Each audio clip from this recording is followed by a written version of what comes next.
Thank you. I think maybe the best thing to do now is to open the room for questions and address a question either to one of the panelists or to the panelist as a whole. And so why don't we pause for a minute and then take a couple of questions on this the topic of an entrepreneurial mindset. Sammy? Thank you very much. I think when we talk about entrepreneurship mindset within the concept of corporation, I'm a big believer of cascaded approach. Yeah, I think we need to instill the entrepreneurship mindset, and I believe there is a good synergy between innovation and entrepreneurship. So let me take it a little bit back. We need to look into the innovative mindset at an earlier stage, which means the KG, the intermediate, the high school. These are really the feedstock. So I think, I really want the team to talk a little bit about it's as important. When we talk about corporate entrepreneurship, we need to go back a little bit and look about how can we instill the innovative mindset at a really early stage. We need to look into a good feedstock. When we look, we always blame unfortunately, the education, and we say that we want the education need to be reformed at academic level, at university level, or at a job entry level. But I think let's take it a little bit back. Let's look about what are we doing to excite the young kids, the men and women, the girls and the boys in the schools, to have an entrepreneurship mindset. I think these are the foundation that we need to cultivate. When we look into the summer camps concept that we don't have summer camps. We don't have entrepreneurship summer camps concept here. We don't have lead by examples where we got an entrepreneurship from different places in the region or in the world come and excite the youngsters about experimental, taking risk. I think we talk at a higher level, which is a corporate entrepreneurship, but I think it's as important. I'm not understating this subject, but also I'm just bringing to the attention that we need to look a little bit to the upstream side of it and look into the mindset at age 9, 10, 11, cultivating the innovation, because these are the seeds that will create a corporate entrepreneurship at a later stage. This is a comment, not a question. Okay, thank you. Anyone want to tackle that comment? Anyone?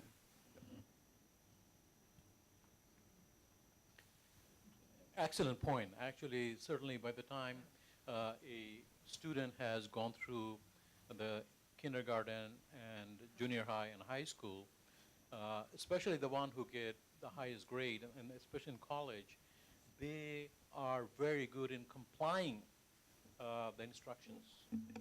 Complying what has been asked. They're very good in memorizing and repeating it. And we reward them because they have been straight A students. And I'm not saying there's anything wrong with it. But the people, if you look at the history of the people who are most successful, they basically walked away from the status quo because somewhere along the line, they recognize the value of their internal talent. And that may have started in their kindergarten or high school or one of their parents that, look, believe in yourself. And that's what makes a person to be entrepreneur. I mean, Edison was kicked out of school in 7th grade because they thought that he was mentally retarded. And we have examples of that. And often that even starts at home.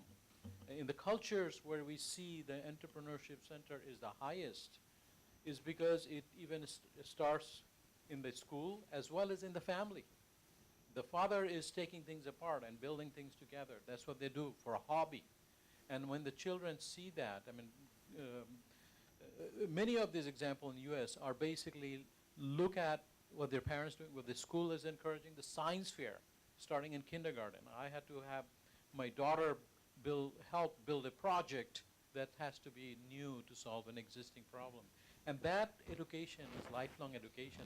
The mindset is built in the first 5 to 10 years when they're still young. And high school and college are basically are reversing that process. So really the creative mind needs to be cultivated very early on so that they do not have the chance to be brainwashed during, getting, I guess I don't want to be too negative about it, but often going through the status quo destroys that mindset. So I think it's an excellent point. Other reactions? Yeah, I mean, I think, I think, yes, looking at it slightly different, universities and corporates do play a role by providing some incentives. So why do you need to be an entrepreneurial thinker? What benefits do you get rather than just, doing a job that pays well 9 to 5 and you go home? So I don't know if Michael's got any indications of how within Halliburton individuals are rewarded for their sort of entrepreneurial thoughts and actions. Actually, we do. Let's talk about, first of all, I heard a lot about patenting, and it was a good from Bernie talking about student. In our technology in Halliburton, once you get to a certain engineering grade, it become a mandatory for the person to succeed is to start patenting. And I require most of my scientists to do either 1 or 2 every year. So, and that comes with a lot of reward financially. Every time you do a patent, you get a financial incentive. But most importantly is then you start to get promoted in the company based on your contribution, not only from the number of patents that you have, but from the number of product that this patent has brought to the company. So patenting is great, and it is only one metric, but also how many product this person has for the company. And then we get rewarded. So I also echo what Rashid said about from the beginning. When I was a kid, I used to fix TVs when I was maybe 10, 20, 15 years old. This is what you need to install in the young generation. My kids, they go on and build stuff, robots and stuff now. So I believe this is the way to get the people, and especially the young people, interested in becoming innovators and entrepreneurs. Yeah, the question to the panelists is that, in light of the keynote that we had today by Bob in the morning, is that if you want to come to the university rector, at KFPM or any university in the kingdom over here, what are the things as corporates that you want to tell him you need to have, when you have like graduates of those to be hired at your company, when it comes to this mindset? And at the same time, what are you going to offer, in return, just to help making that happen? I mean, one thing we always say, we need a good student, but a good student not mean the student with the highest GPA.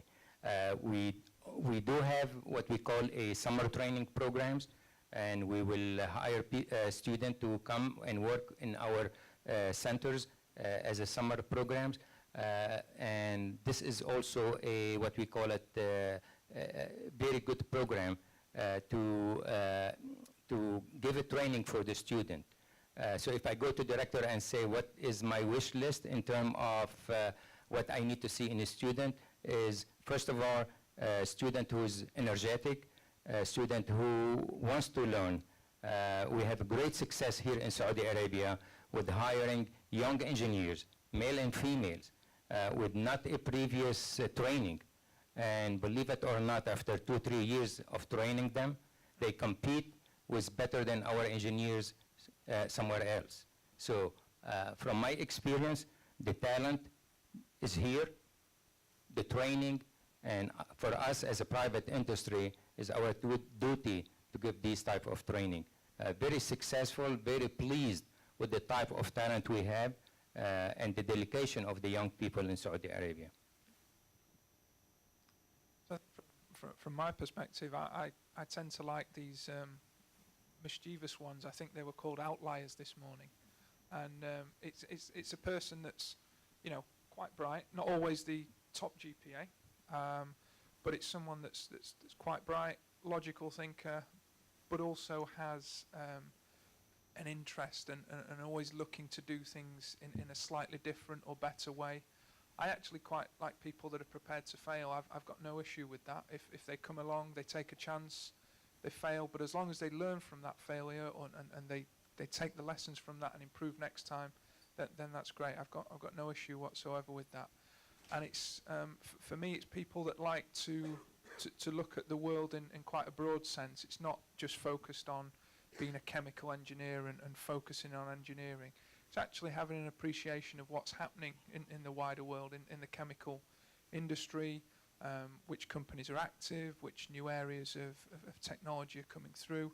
It's really to have that more broad understanding of technology and business and where that all fits.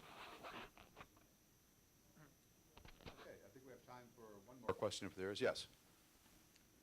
Okay, thank you for allowing me to ask the question.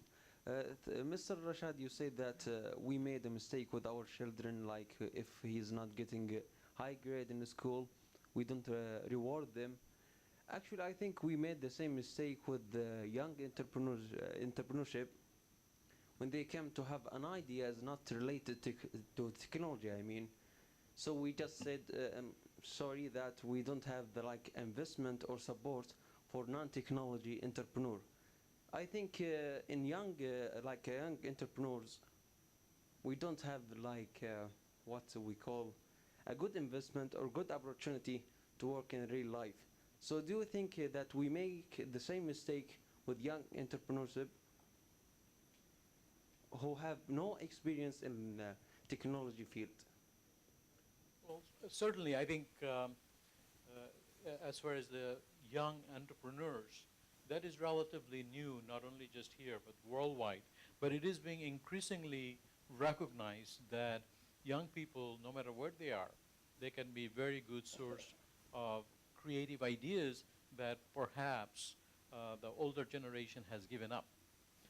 The young people today are growing up with technologies. I have seen 1-year-old, they wanted to have a phone.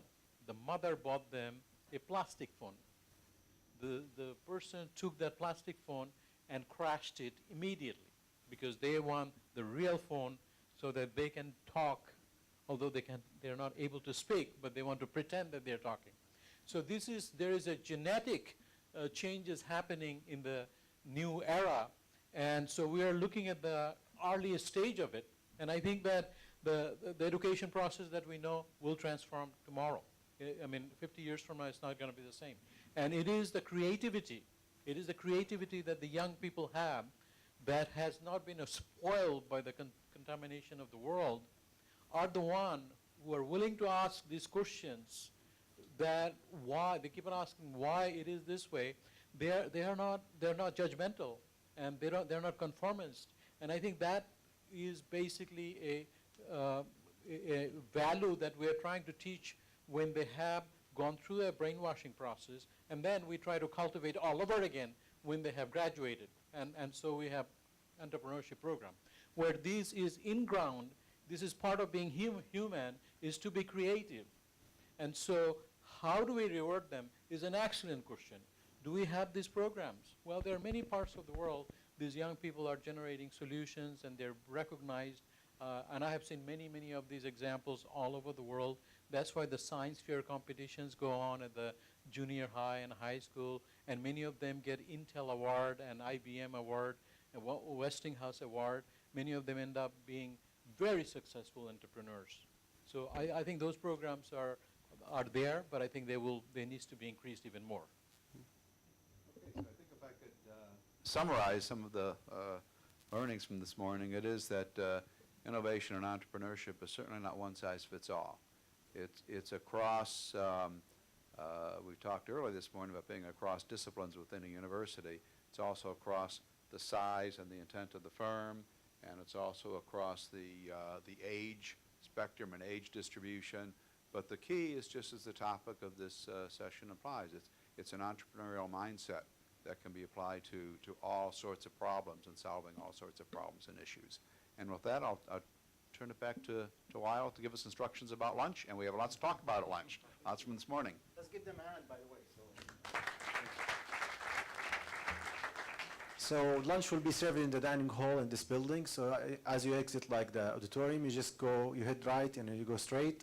And you will find student posters on your left-hand side. Students are waiting for their, over there just for your like comments, if you have any comments and you want to interact with some of the students who are part of the incubator over here.